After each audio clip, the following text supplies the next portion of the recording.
we're going to talk about mental health. What is mental health and how do we navigate with our mental health challenges, no? So let's make this session parang relax lang.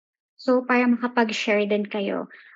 I want for us to create a safe space wherein we normalize talking about our mental health. What you're going to learn today, actually, I'm excited to share this topic sa inyo kasi mas malilinawan tayo kung ano ba ang mental health.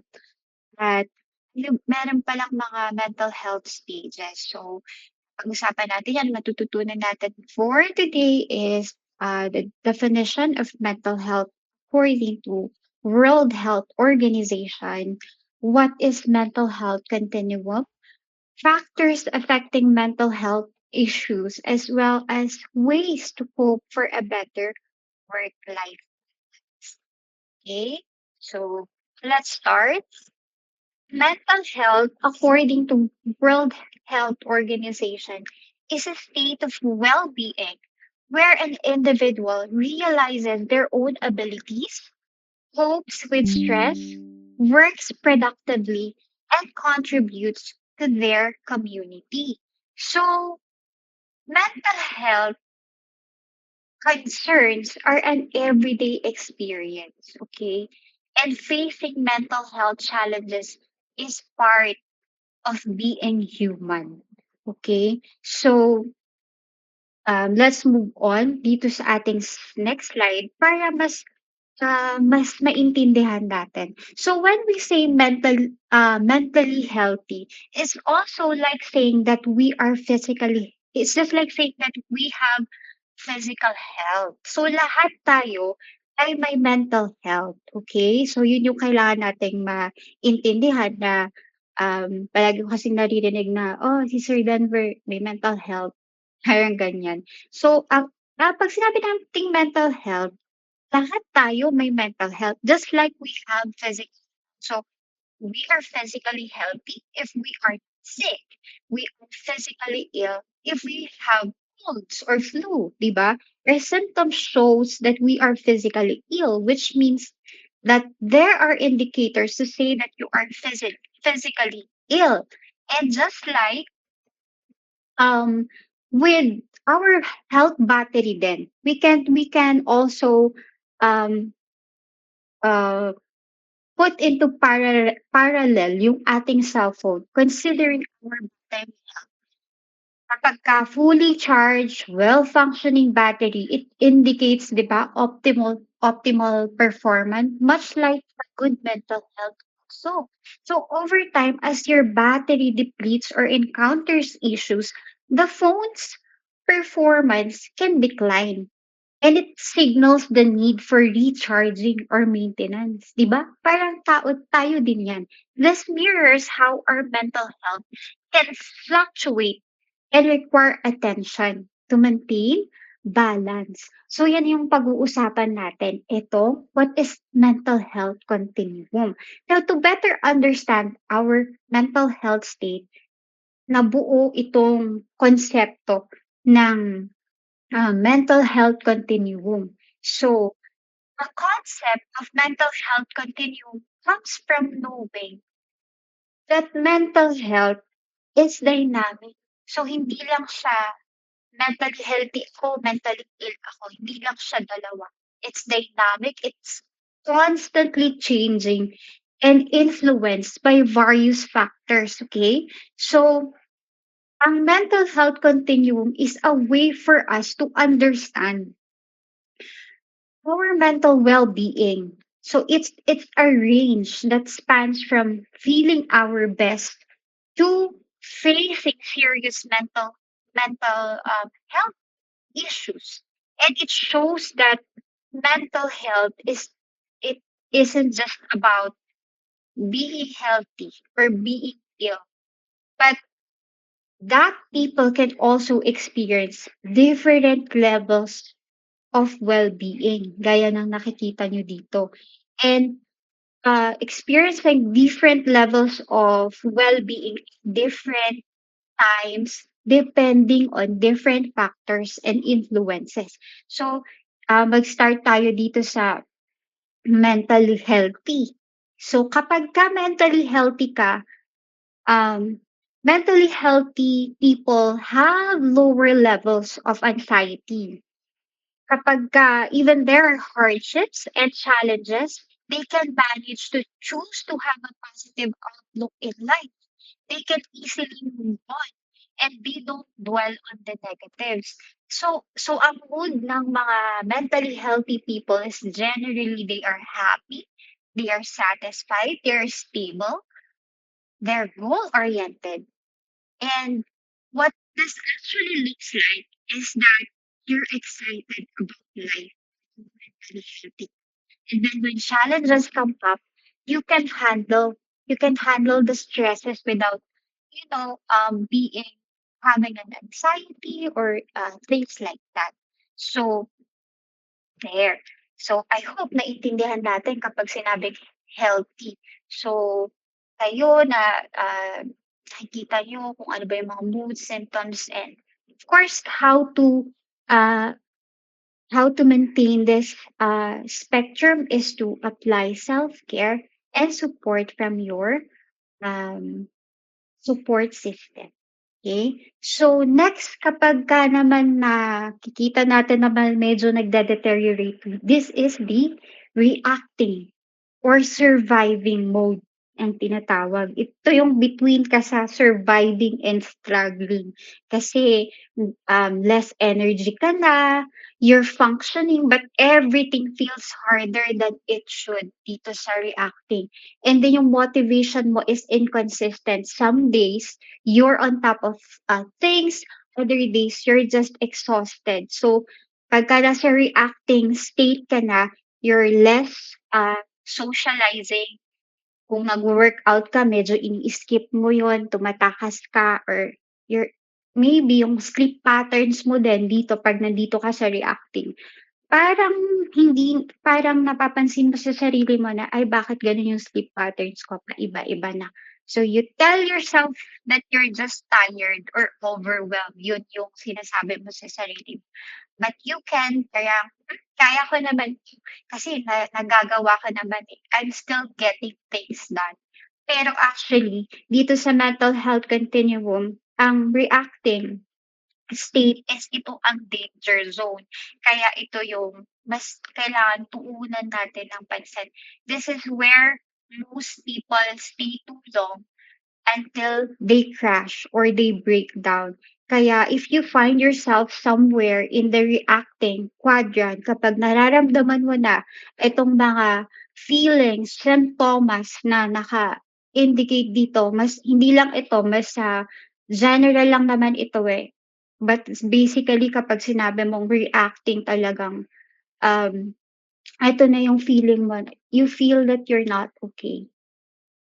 Something is wrong pero hindi mo pa ma-pinpoint. So, you are aware that something is not right. So again, ano ba yung kailangan nating mga coping mechanism is to check on ourselves, have check-ins. Dahil alam na natin kung na meron palang mental health continuum, this serves as a guide for us to check where we are at in the continuum. So, kailangan natin na ipagpatuloy yung mga positive things na ginagawa natin at the same time if hindi natin kaya, we can talk to our friends or gaya ng sabi ko kanina, yung support system natin. Next, we have itong mentally injured. Ano naman ito? So kapag mentally injured ka na, you're struggling. And there are signs of mental decline. So dito sa injured, it's more intense. Sleeplessness, 'yan, trouble sleeping. So, kapag nararamdaman mo nito na hirap kang makatulog, 'di ba yung iba nagkakaroon ng insomnia? So, yun na pala 'yan. 'Yan pala yung reason because we're mentally injured inside. So, yung pagiging anxious din. For example, meron kang deadline, you feel anxious, talagang sobrahan, nagkakaroon ka na ng anxiety. So, it's not it's something to be alarmed of, no? So you're functioning less. You have poor work performance. You have less decision making ability. You find it hard to focus. Basically, dito sa injured continuum, you're basically not doing well. And even you also have negative thoughts. Are people talking about me? Yung pag-iisip mo ng mga negative thoughts na yun, it signifies that you are in this continuum, mentally injured ka. And um, paano ba 'to nagsisimula? So, ano yung mga simptomas? So, stress starts affecting your body. It manifests through headaches, tension, constant fatigue. You're working twice as hard for half the results and you begin isolating. Ito na kasi dito sa reacting, less isolation, sabi, 'di ba? Pero dito naman sa mentally, if you're mentally injured, sa continuum nito, you're isolating, okay? You're overthinking and you're feeling disconnected from things that you used to enjoy. So, yan ang mga senyales, mga sintomas that you are mentally injured. And sometimes ang ginagawa natin kasi sometimes we're on denial, 'di ba, na there's something wrong with me. You're in denial, so ang mga ginagawa mo is mga unhealthy coping mechanisms sa, minsan yung pag-scroll ka lang ng scroll ng social media, yun na lang yung ginagawa mong coping mechanism mo. Yung iba naman procrastination, "Mamaya ko na gagawin kasi wala naman akong gana." Wala ka ng ganang gawin yung mga things that you used to enjoy. So, nakaka-relate ba kayo sa mga sinasabi ko? Nakikita niyo ba yung sarili niyo somewhere in this continuum? And then, what this actually looks like, itong mentally injured, is that you are physically there, oo, but you are mentally checked out, okay? So, everything feels like a chore, okay? So, are you seeing yourself somewhere in this continuum? So now let's talk about mentally ill. Ito kapag ka mentally ill ka na, ayan, yung heart na yan, broken siya. So this is the crisis mood. Dito nangyayari yung burnout ka na, nag-breakdown ka na, depressed ka na. Basically, you feel hopeless. You're detached. You're completely overwhelmed. Tapos exhaustion is constant. You can't push through anymore and you experience frequent mood swings. You have anxiety, you have depressive thoughts, everything feels pointless. You're frustrated and everything is impossible na. So, um, yung work, relationship, your daily life feels like too much to handle. And what this actually looks like is that you wake up, nagising ka, but you're already tired. Kakagising mo pa lang. Wala kang energy. And yung mga simple task lang feels overwhelming. And then you also start withdrawing from people completely. Okay? And kahit na ito na yung nararamdaman mo, feel hopeless ka na, talagang depressed ka na, you you don't know how to ask for help. Kaya dito sa mentally ill continuum, this is where professional intervention na ang kailangan dito. And whether it's self-care, therapy, or realigning your priorities. Okay? So, pero mahirap na talaga mag-isip 'pag dito ka sa mentally ill continuum. And basically, 'pag sinabi nating ill, your daily life is disrupted. So that's the key piece for the mentally ill um, people. Daily life is disrupted. You're not functioning anymore. Okay? So, naliwanagan ba tayo dito sa mental health continuum? Mas nalilinawan ba kayo? Nakikita niyo ba yung sarili niyo somewhere diyaan? Okay? So, yan naman ang pinaka main topic natin eh. we're done with our main topic. Say if you're seeing yourself somewhere there, I hope na nakaka-relate kayo. Yan naman, eh, merong mga, coping mechanisms naman yan, which is yan, self-care, support from loved ones. But basically dito sa injured and sa ill, getting help from mental professionals na 'pag hindi na natin. Ano ba yung kagandahan na nagkaroon ng ganitong konsepto, yung mental health continuum, is that it serves as our guide to mental health, and then we can check in. It helps you check in within yourself so that you can stay track of where you are in the spectrum and easily cope up with the challenges, with your daily life's challenges, no? And also awareness of your position. It helps you recognize that, where you are in the spectrum and take action. Kasi yan naman mga main focus. Yan yung mga actions to take when you're feeling these moods and symptoms. Now, pag-usapan naman natin, what are the contributory factors, um, with mental health illnesses. Illnesses na 'to ha, yung pinag-uusapan natin. So, we have 3. We have, biological, environmental factors, and genetics. So, 'pag sinabi nating biological, we have yung mga side effects of medication, kailangan nating i-take but there are side effects. Pero yun nga, um we need to take those medication kaya naman yan yung mga isang reasons kung bakit tayo mental health struggles. Also yung hormonal imbalance. Ano ba yung ibig sabihin ng hormonal imbalance?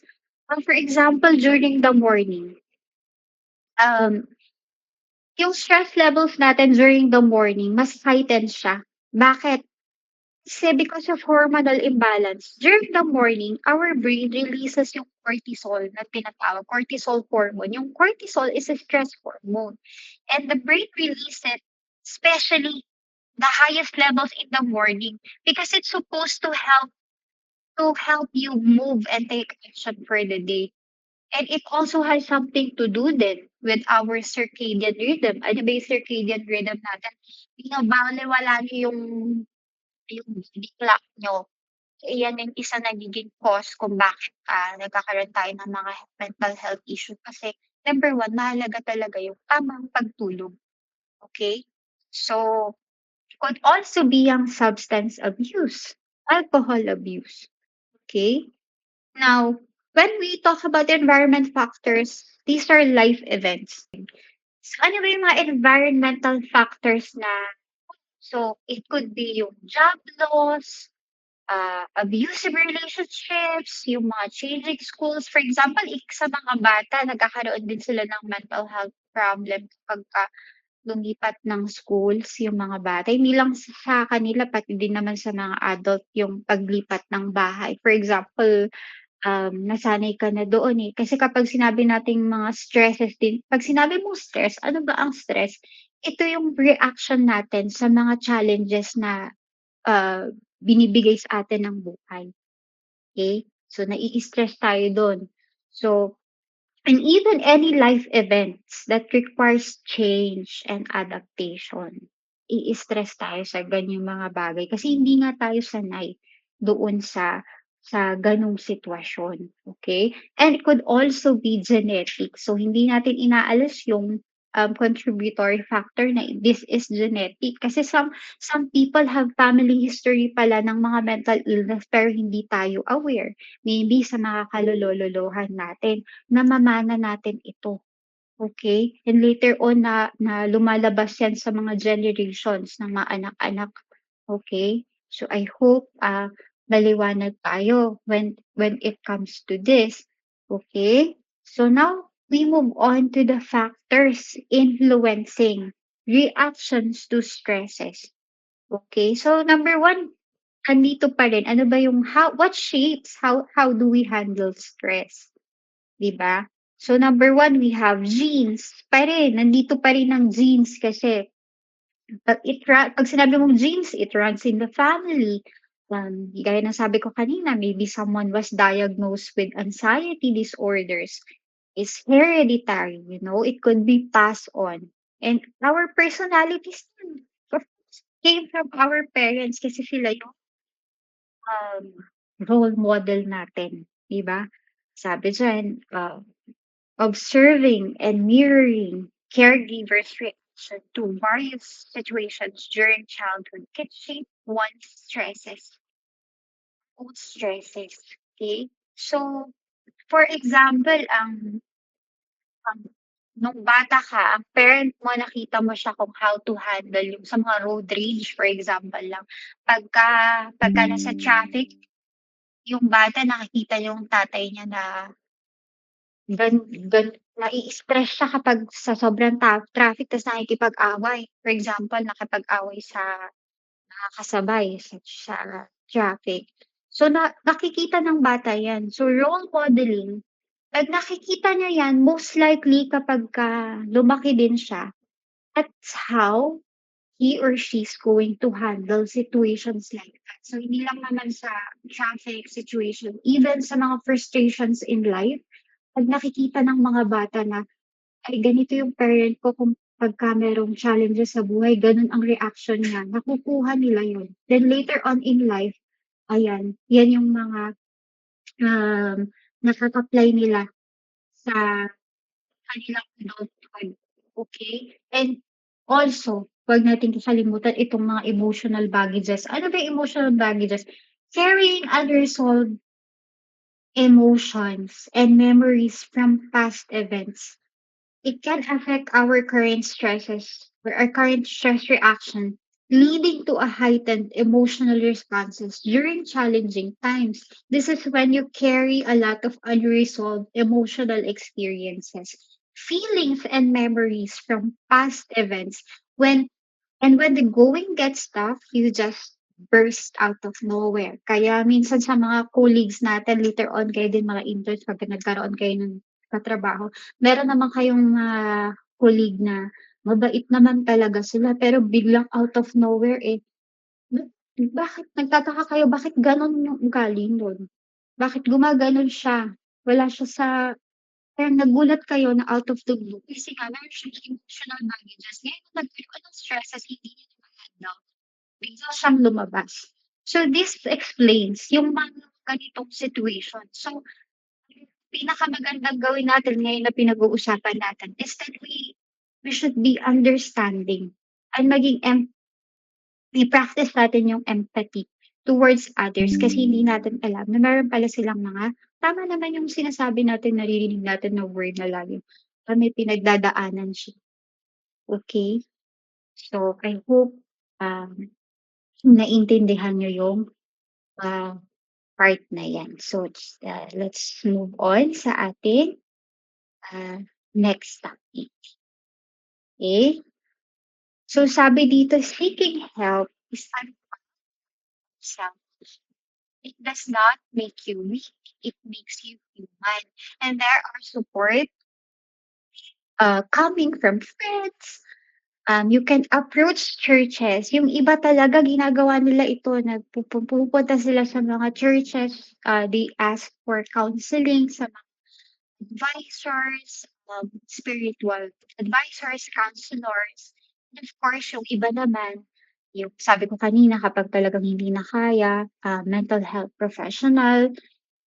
It doesn't mean na kapagka lumapit kayo sa isang mental health professional, alisin natin, let's break the stigma na kapagka, ang isang tao is lumapit sa isang mental health professional ay baliw or may okay? Kasi yun yung mga words na kailangan na iniingatan natin, hindi natin Kasi what if nangyari yun sa kapatid mo, sa anak mo 'pag magulang ka na or sa magulang mo, kasi nagkakaroon din ng mental health issue ang mga magulang natin, okey? And also kapagka naman mga mental health professional meron yung tinatawag natin na therapist. Kapag psychotherapist, gaya ng nabanggit ko na ito last time, hindi sila nagpe-prescribe ng medicine. So, more on talk therapy lang siya.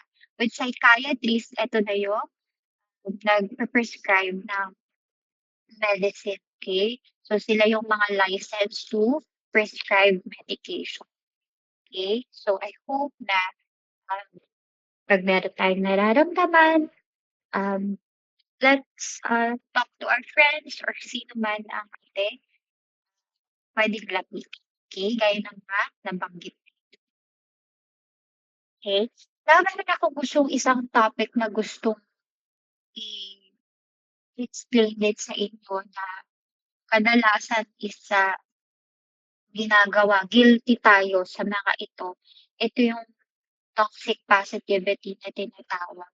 So, this would look like, instead of saying there, it says there, you have to stop being, pagka meron pinagdadaanan yung kaibigan mo, for example, you may pinagdadaanan yung kaibigan, ay, wag ka nga masyadong negative. So that's positivity, yung pagsasabi mo ng ganyan, because it's better to approach it in this way. You're not wrong for feeling that way, the way you do, and no one blames you for it. Ibig sabihin, you're validating the feelings of that person. So nakita niyo yung difference. At sabi naman nito, there are a lot people who have it a lot worse. So, 'di ba, 'di natin nare-realize na toxic positivity pala yung pagsasabi ng ganito. Kasi you're invalidating, the person's life experiences. Eh, kahit naman na gaano kagaan lang yung iniisip niya, it's all in the mind kasi 'pag ang mind dati ng kalaban mahirap. Sa inyo, hindi biro pagkakaroon ng mental health problem. As much as possible, kung kaya niyong humingi ng tulong, magsabi kayo. And you as a friend, for example, may lumapit sa'yo na kaibigan mo na, "Pre, meron akong mental health problem." Huwag niyo siyang i-ignore and don't use toxic positivity. Always validate their feelings. Okay? So I hope na napag-uusapan natin ito mas lumalim yung pang-unawa natin when it comes to, mental health issues. Ito pa, oh, yung sinasabi kong positive vibes only tayo dito, walang ano dito. Eh, hindi mo pala alam na matindi na pala yung pinagdadaanan niya. Eh, dahil ikaw okey ka, oh, good thing for you, okey ka. Pero paano naman siya, eh, kahit papaano lumapit siya sa'yo tapos sasabihan mo pa ng, "Oh, positive lang dito, bawal nega dito." Parang gano'n, 'di ba? Are we guilty na gano'n tayo? Pero dito dahil pinag-uusapan natin ngayon ito, eh, matututo tayo ngayon na, ay, medyo alalay pala tayo sa pagbibitaw ng mga salita, especially when it comes to people that are very vulnerable when it comes to mental health, challenges. Okay? I hope na malinaw tayo dito sa avoiding toxic positivity. So, yan yung mga ibang paraan on how to, uh, approach yung toxic positivity.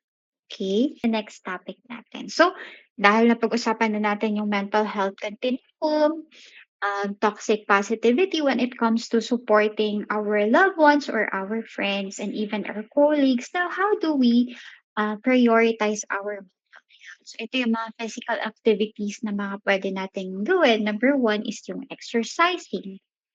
Um, of course, syempre pag when we engage in physical activity, it releases happy hormones. It improves our mood and overall mental health.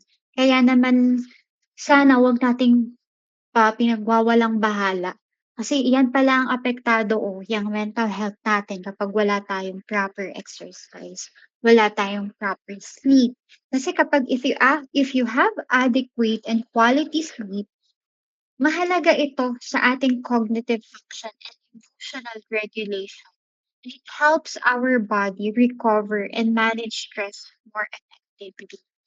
First, mahalaga pala din ang balanced diet. Lagi nating binabalewalayan kung ano-anong mga kinakain natin, eh, and it manifests sa mga, karamdaman. Kasi ang katawan natin, guys, our body, hindi nila nakakapagsalita yan, 'di ba?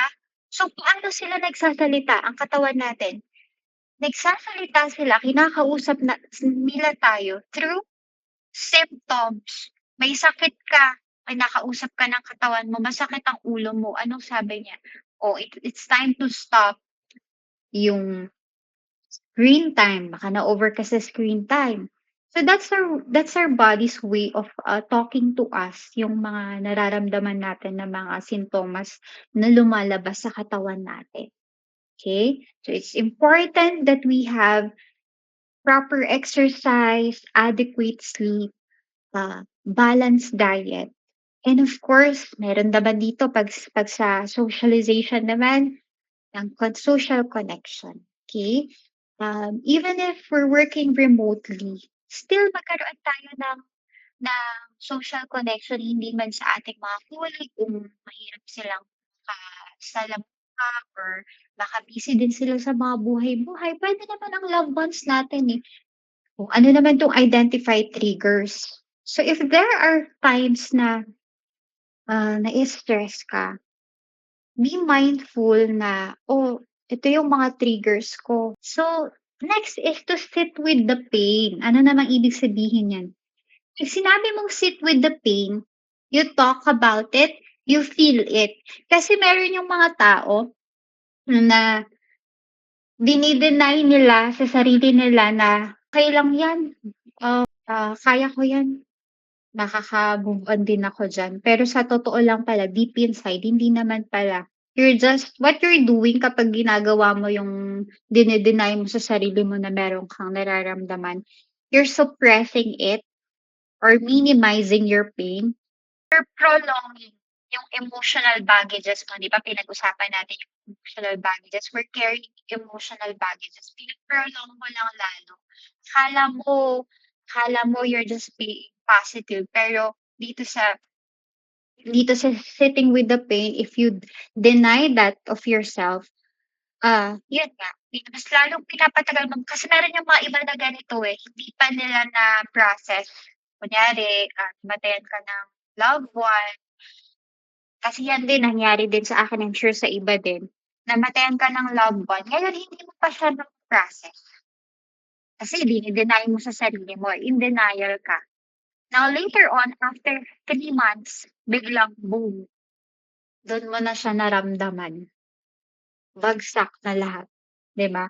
Kasi nga sinupress mo siya kaya it's better to sit with the pain kung kaya mo. Pero kung hindi naman kasi there are people na hindi pa nila kayang harapin, it takes time for them. So whatever works for you, yun ang gagawin mo. But of course, we advise na as much as possible, we sit with the pain. Okay? So there. Let's move on to our next slide.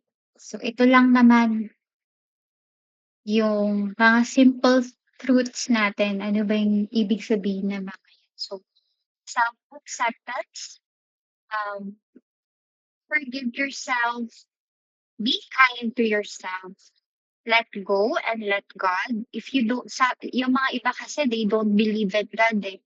So, maybe the higher force that is in control. Para sa iba, it's the universe, sabi ng iba. And then you move on. Gaya ng sabi ko kanina, you sit with the pain, but don't dwell on it. Just move on. Rediscover yourself. The only limit is your mind, and you can do so much more. Kaya ako akala ko tatanda na lang ako na maging mommy, pero I reinvented myself, right? So, right now nagko-conduct ako ng mga webinars, so I'm not just a stay-at-home mom, but I also do things that will be impactful sa ating community, and this is one of those things. So, reinvent your life. It sounds exciting, pero siyempre the process of reinventing yourself for as far sa iba is daunting. But it can take a lot of work to change who you are as a person. But how you think of yourself or how others perceive you. But reinventing yourself, it's truly empowering. Okay? So yan lang naman ang ating mga self-truth. I hope na um, wag niyong kakalimutan ang mga ito na mga puwede niyong gawin when you're feeling a little low sa ating mga okay? So, next slide. Ito na lang yung last natin na um, quote is you can't see people's mental health. So, always be kind. So, ang final thoughts na lang natin is we all fail at some point in our lives and in being at any point in the mental health continuum, we lost people, 'di ba? Kasi yung minsan hindi natin alam kung paano, harapin yung mga challenges or yung mga reactions natin. Kasi nga meron tayong mental health issues. So, sometimes we even lost jobs dahil lang hindi tayo naka-move on sa doon sa mental health continuum kung reacting ka, injured ka, 'di ba? Sometimes we lose families sabi diyan just because, states of our mental health were not understood. We failed people at some point, we disappoint them, we let them down. But what matters is what we do after, okay?